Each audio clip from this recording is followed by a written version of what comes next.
Metal Deception. Written by Ben-Tzion Spitz. Narrated by Jennifer Kahen. Ramin loved the sounds and noise of the metals enclave. He loved being a metal merchant. He didn't have to work up a sweat. He did not work the hot forges. He did not scavenge for metal remains. He was the connector, bringing two needy parties together and making a nice profit for his effort. Just a stone throw away from the tabernacle, in the section of the Ephraimite tribe. All the various metal workers and traders had set up their workstations. Hammers clanging, bellows blowing, and the tinkle of silver pieces being counted were music to Ramin's flabby ears. Ramin sat in his tent. One side of his tent was completely open, with just his stool and his work table between the dust-covered passer-by and his store of metals. Sacks and crates of copper, tin, bronze, lead, and iron adorned his tent. The smell of rust pervaded it. He knew today would be an especially propitious day as he caressed the new weight he had fashioned. It was the size of his heavy fist and had the dull brown color of lead. Ramin tested the new weight again on his scale. It was just a tenth heavier. No one would notice, he thought. With his big paws, he gingerly put the weight aside and looked for prey. Ramin rubbed his hands as he noticed old Arki limping towards his stall. My first one, Ramin thought. Arki was old school. He would be easy to dupe. Arki, come here, he called. I'll give you a good deal on your metal. What do you have? Arki wheezed as he took the heavy sack off his hunched back, letting it drop to the desert ground. Copper, he said with a toothless grin. I have about 10 ingots worth of copper scrap. What do you give me for it? 2 silver pieces. Arki grabbed his sack. 3. Arki lifted his sack. Okay, 4, but only because I like you and I'm feeling very generous today. Arki placed the heavy sack on his shoulder and turned away. 5! 5 is my final price. You won't get better by anyone else. Arki turned around and placed his sack back on the floor. He proceeded to pull out handfuls of old copper utensils, broken pot handles, knives, spearheads, and other misshapen metal remains. He also retrieved a solid 10 ingot weight measure. Let me use mine, Arki. It's brand new. Look. Arki held out his hand to Ramin. Hesitantly, Ramin gave Arki the 10 weight. Arki bounced the weight in his hand, balanced it on his palm, and sniffed it. He smiled a quick, tight smirk that Ramin barely noticed. Fine, but we use my scale.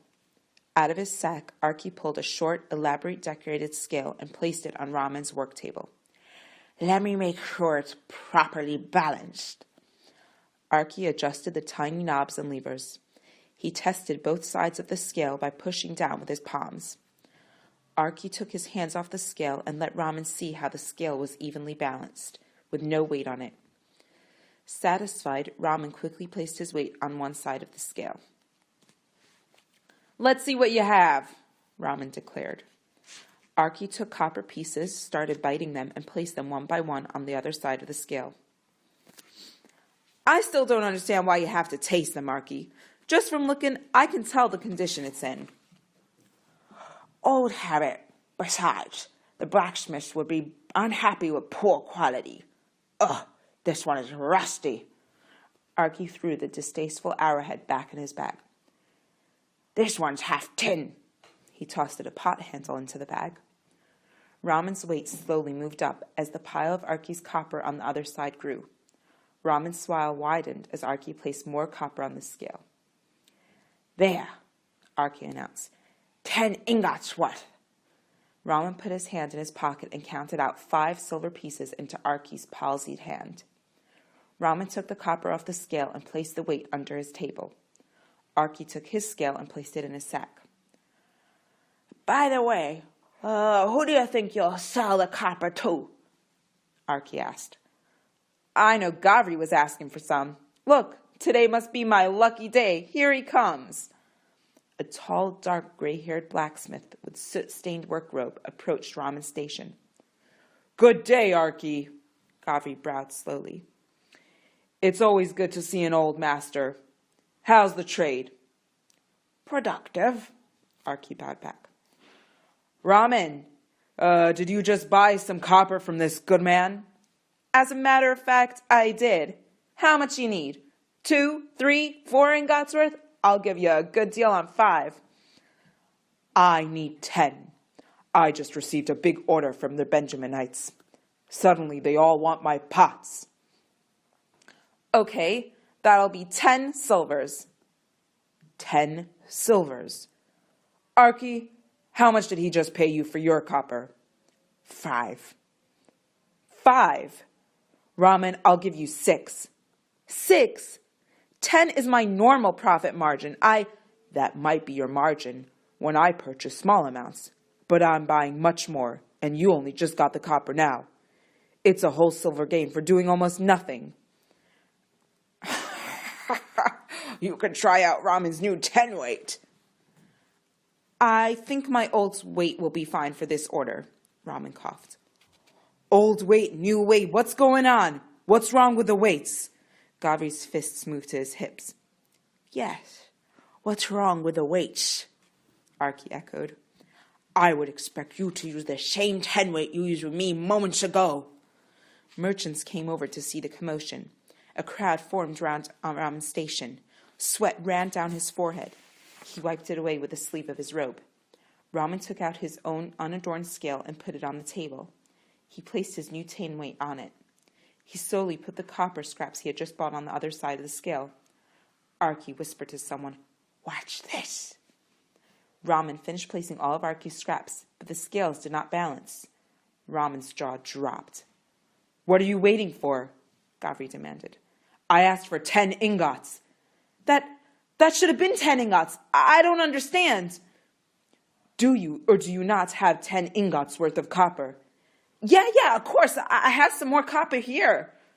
Ramin grabbed additional copper he had in store and added it to the scale until it balanced. Sweat poured freely down Ramin's face, drenching his robe. Gavri unloaded the copper from the scale, put it in his own sack, and counted out 6 silvers to Ramin's wet hand. Ramin looked as if he would burst into tears. The crowd sensed he had lost somehow, but weren't sure of what had happened. Ramin put his hands on his 10 weight.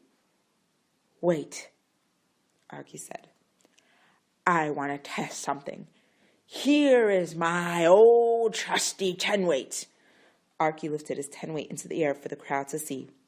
It was smooth to a light gray from years of use. Most of you have known this 10 weight and know it to be true. Let's see how it fares against Ramin's new one. Arky spryly dropped his 10 weight onto the other side of the scale. Ramin looked on in horror, his hand still on his own weight. Take your hand off the weight, Ramin, Gavri growled. There must be some misunderstanding. I'm just going to pack everything away, the crowd hissed. If you don't let us see your weight, no one will ever do business with you again, Gavri said. The crowd nodded at Gavri's words. With tears streaming down his face, Ramin lifted his hand off the weight. A gasp of shock went through the crowd as Ramin's weight sunk. Cheat! Gavri yelled. Cheat! Shouted the crowd. The crowd now filled the entire Metals enclave. The cry went out of, Ramin is a cheat! Ramin is a cheat!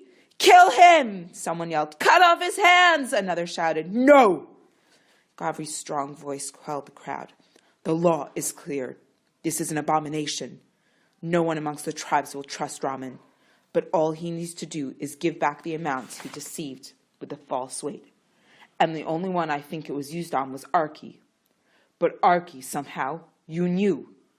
The crowd quieted and watched to see what Arky would say. As soon as I felt his weight, I knew it was too heavy. About 1/10. Right, Ramin? Ramin had sat down on his stool and nodded mutely. But I have a special scale. And let this be a warning to any other swindlers out there. I can adjust my scale to lower the weight further whenever the weight is not true. My father used this scale with those Egyptian scoundrels who were always cheating. I adjusted it so that it could give me 1/5 in my favor. I would yet deceive the deceiver.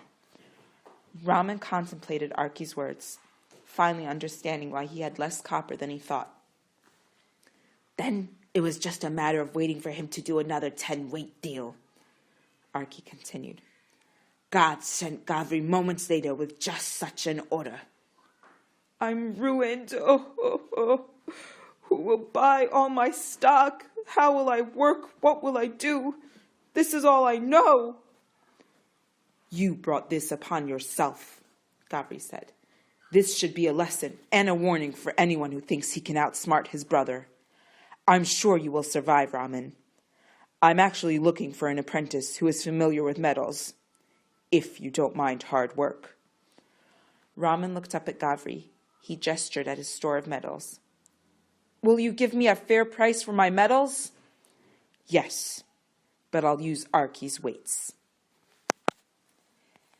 This has been Metal Deception, written by Ben-Tzion Spitz, narrated by Jennifer Kahen.